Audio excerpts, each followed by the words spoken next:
Hi, I'm Cameron. I just read comics. I love them, and welcome back to another episode of Cameron Reads Comics. On today's episode, I'm going to be talking about That Texas Blood, volumes 1 and 2. This book is an indie comic, so you really don't need to know anything about anything going into this. But I would recommend, if you are a fan of Ed Brubaker and Sean Phillips, or if you're a fan of this, you would be a fan of Criminal. Jacob Phillips, the artist on this book, was the colorist of pretty much all of the volumes coming out now. And so you can see the influence. And I think that crime comics deserve everyone's attention more. And I think this is a great one. I'm just glad that there's more crime noir comics coming out. So I want to recommend all of them to you. This book is a Western noir. It's giving Hell or High Water, or No Country for Old Men. So I think if you're into any of that, check this book out. It's awesome. Chris Condon is the writer of this one. This is the first story that I've ever read by Chris Condon, and it knocked my absolute socks off. After reading just this first volume, I bought the next two that were currently out, which is volume 2 and the Enfield Gang Massacre. I loved this so much, I knew I'd love those, and so let me just buy them. This story follows Joe Bob, who a sheriff in Ambrose County, Texas, who finds himself in the middle of like all this town drama.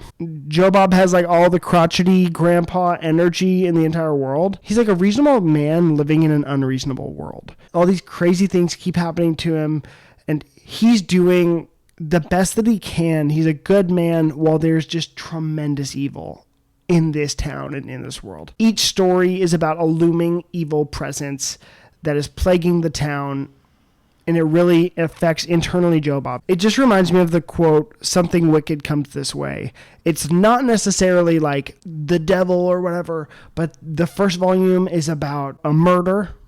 So just like a plain murder that was brutal and terrifying. And the second one is about a cult coming into the town. So it's not like, oh my gosh, there's nothing mystic or magic, but it's like, oh, these are scary ideologies. You know, what they're willing to do and the violence and the harm that they're willing to cause for their beliefs is scary. And when you're like a crotchety old grandpa, just like in living a simple life, this stuff weighs on you. And that's kind of really what these stories are showing and what kind of thematically they're about. I think that the larger question that this story asks is, what is the influence that your hometown has on you? No matter how far away you move, can you really outgrow where you're from? It's also visually like a really great exploration of small towns in the West. Condon writes just enough words on every page. He's just like very masterful in this medium. Again, this is one of my favorite kinds of stories that just catches me completely off guard. I was like, I didn't know what to expect when I was hopping in, and it just knocked my absolute socks off. I think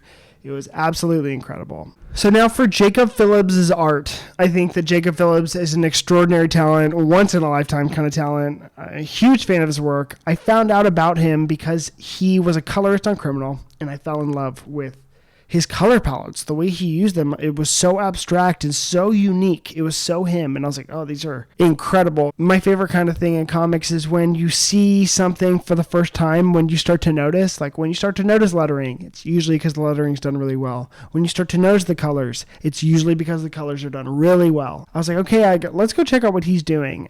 He did some art for Chip Zdarsky's New Burn, that he did the interiors for that.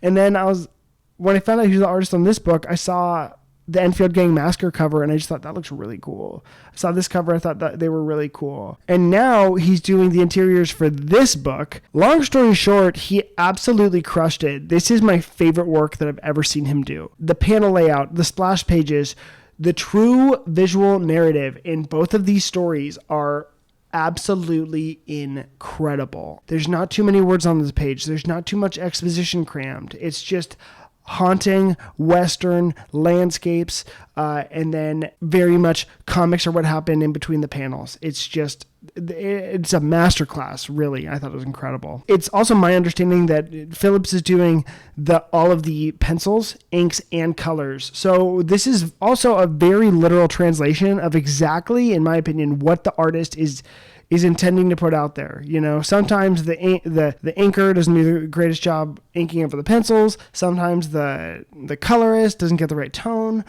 This isn't that at all. This is Jacob Phillips everything is on the table. It's cohesive, and again, I think it's the best work that I've ever seen him do. Tone radiates off every page, and they're all like plainly just gorgeous. So the art in this book scratches all of my itches. I think it's perfect. Now for how I liked this story. Obviously, I love the series so much. Can't wait for other volumes to come out. I'm going to be picking them up on a volume. I can't subscribe to it because my pull list is too big, but as volumes come out, I will be picking them up because I just love it. I'm all in on this universe as it caught me completely off guard. I never thought I'd be a Western comics guy, but they got me. Specifically in this one, in the first volume, there's an arc, minimal arc. It's like a not even a B plot. It's kind of like a one-off dialogue. Then it ties into a moment in the book, and it has to do with Tupperware. It's perfect. That whole sequence, I was just, oh my gosh, I did not think. Wow. It was incredible. So Chris Condon is now on my radar, which I love to say. He's writing Ultimate Wolverine right now, and so I'm like, okay, let's go check out what he's got going on. Let's go see this through. Jacob Phillips, 10/10 art. For my rating on the story, I'm going to give it an 8.4 out of 10. My name's Cameron. I don't just read comics. I love them. I'll see you guys next time.